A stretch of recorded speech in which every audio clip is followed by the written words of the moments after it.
Les débats d'aujourd'hui avaient eu lieu il y a 2 ans et demi.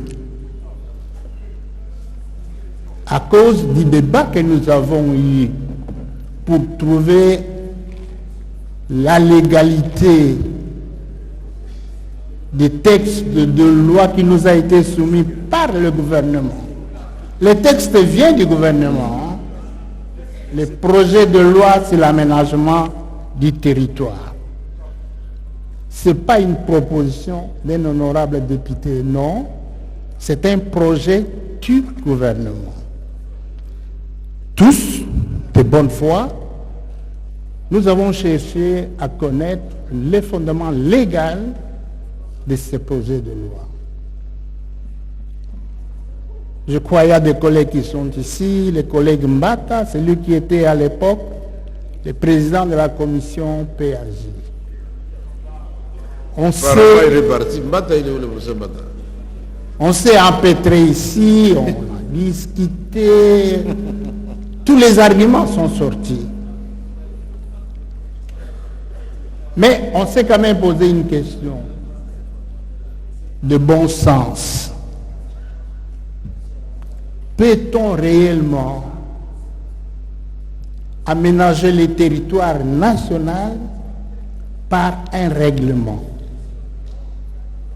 Ça sera un règlement du ministre, du gouverneur ou une décision de l'administrateur du territoire ou du chef de secteur. On s'est posé des questions et on s'est demandé à quel niveau de responsabilité mettons-nous l'aménagement du territoire?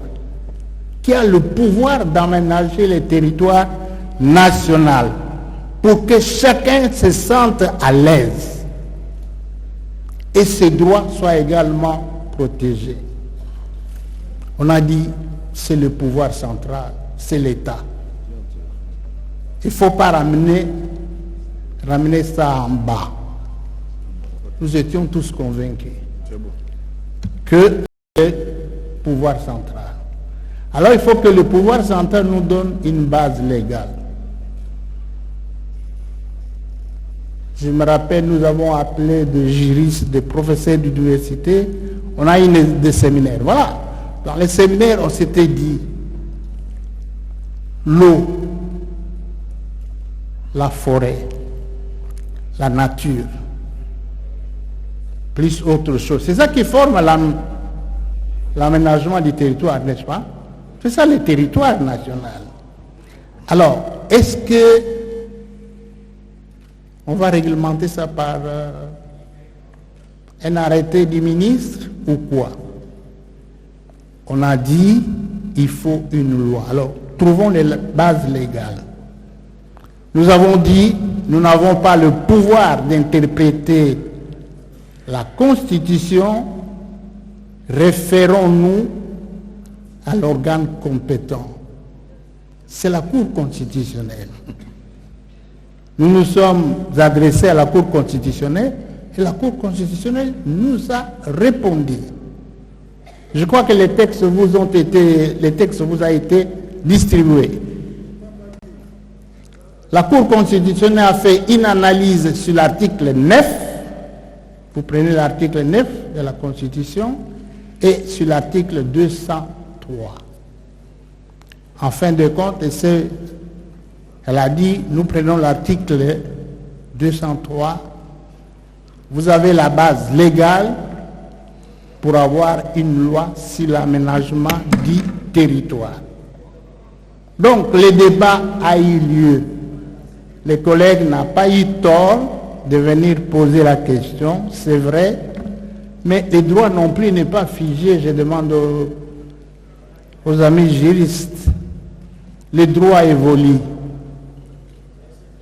Ça évolue. Demain, ce qui se trouve dans l'article 122, ça va changer 20 ans après.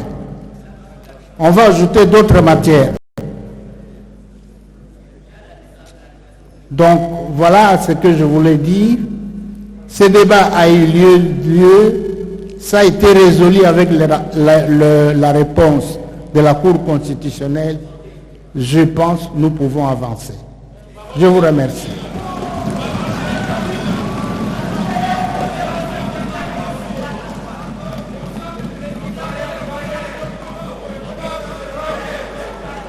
Merci beaucoup, honorables députés, chers collègues. Merci beaucoup, Président Bosso. Merci, honorable gens que nous voulons parler. Ça va? C'est bon. Ok, merci beaucoup. Moi, je crois que nous devons comprendre ici que réellement il y avait un problème à l'époque. Et même quand nous aurons légiféré, il y aura toujours des problèmes. Puisque nul n'est parfait. Je crois que Madame Caroline Bemba a dit dans son mot introductif que toute œuvre humaine est perfectible. L'explication de l'honorable premier vice-président, moi je le soutenais à 60% quand nous étions au bureau, puisqu'il y a eu débat au niveau du bureau. Même en descendant les escaliers, puis j'ai dit, bon, de toute façon, la plénière est souveraine, il y a des têtes dans l'Assemblée nationale, et nous allons voir des chocs des idées, comment la lumière va jaillir. Nous avons suivi par la suite le rapporteur de l'Assemblée nationale, le professeur Njoli, tous des professeurs de droit. Quand il a expliqué que quand la Cour constitutionnelle dit que le ciel est rouge, alors il devient rouge. Non. Là, je n'étais pas d'accord avec lui, puisqu'il faut que ça soit conforme quand même à la même constitution, c'est-à-dire la réalité. Mais il y a eu un arrêt de la Cour demandé par l'Assemblée, le bureau de l'Assemblée nationale, parce qu'il y avait blocage. Mais ce qui m'a convaincu personnellement davantage, c'est quand le rapporteur d'abord a dit qu'il ne faut pas lire les articles de la Constitution de façon isolée. Il faut les lire en tenant compte des autres articles qui parlent de la même matière. Là, il nous a ramené à l'article 9. Il nous a amené aux autres articles, je crois, 202, 203. Et quand le professeur Gondako est venu, il a dit aussi qu'il donnait raison à 50% à Chilumbaï. Mais quand le juge constitutionnel a été interrogé sur une matière, son arrêt n'est susceptible d'aucun débat. Mais s'il y avait débat, puisqu'il y avait flou, mais il a ajouté un élément très important dans l'écriture de l'article 122. C'est écrit sans préjudice. Ça signifie qu'il y a d'autres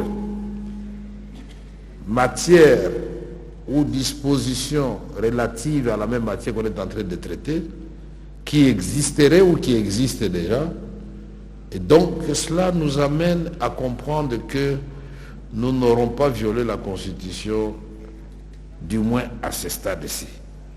À moins que la même Cour se rétracte après avoir suivi nos débats en disant oui, nous nous sommes trompés à l'époque, ou le magistrat suprême peut redemander, puisque nous ne savons pas, il a dit les articles et puis les autres c'était des points de suspension.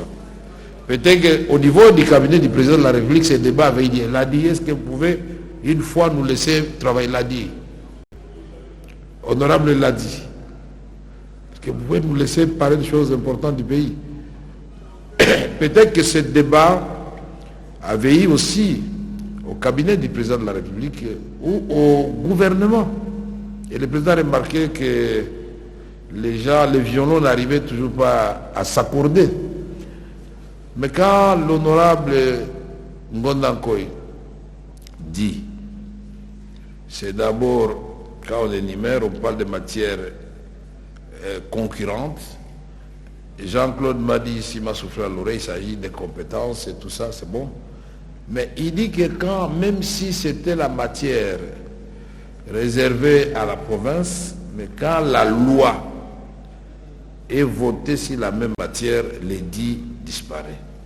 Je ne suis pas juriste, mais il y a la hiérarchie des textes, je pense.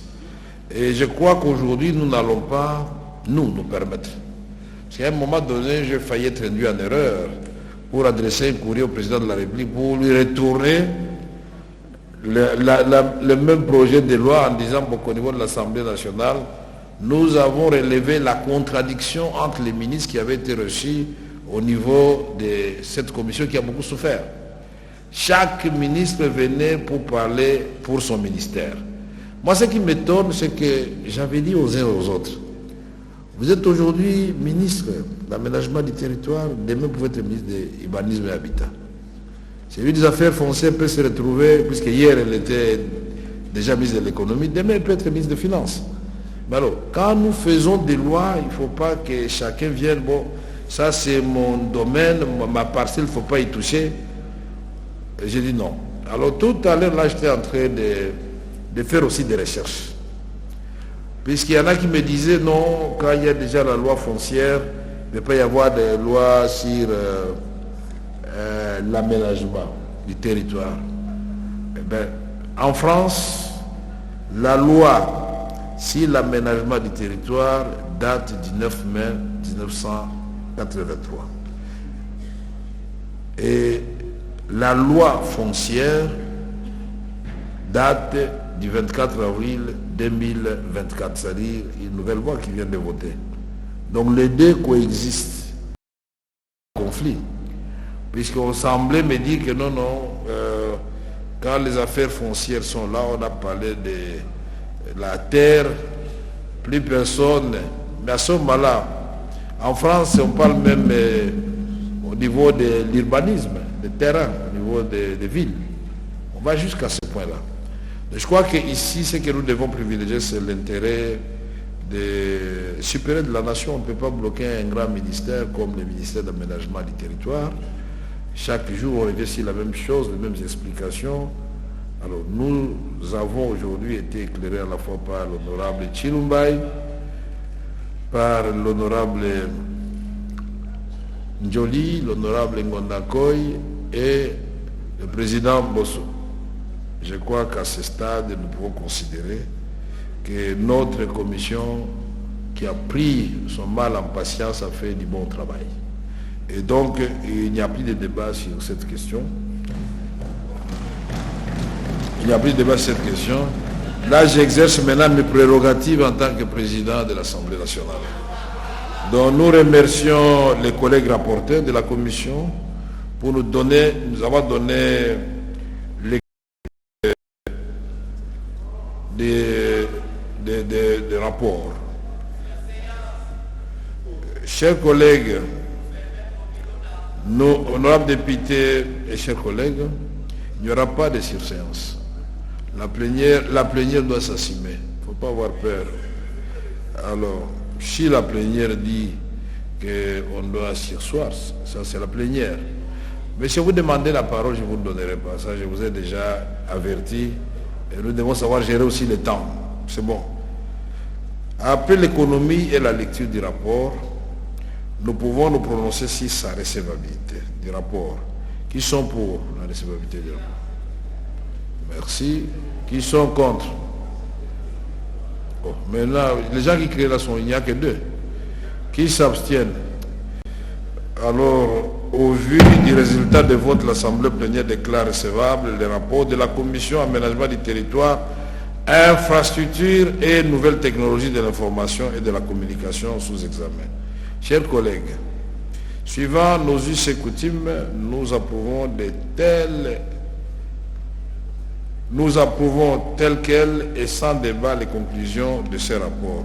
Qui sont pour les conclusions de ces rapports? Qui sont contre? 4 personnes.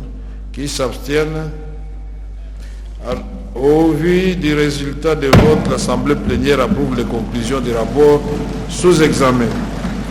Chers collègues, nous remercions et félicitons les membres de la Commission aménagement du territoire, infrastructure et nouvelles technologies de l'information et de la communication, particulièrement ceux de son bureau, en commençant par la présidente Caroline Bemba, une grande travailleuse, et le bureau. Nous les prions, oui, Wale, c'est vrai, que nous les prions de regagner leur siège dans l'hémicycle sous les applaudissements de l'auguste assemblée. Honorables députés, chers collègues, à présent, nous allons adopter formellement l'ensemble de ces textes de loi dans sa nouvelle rédaction.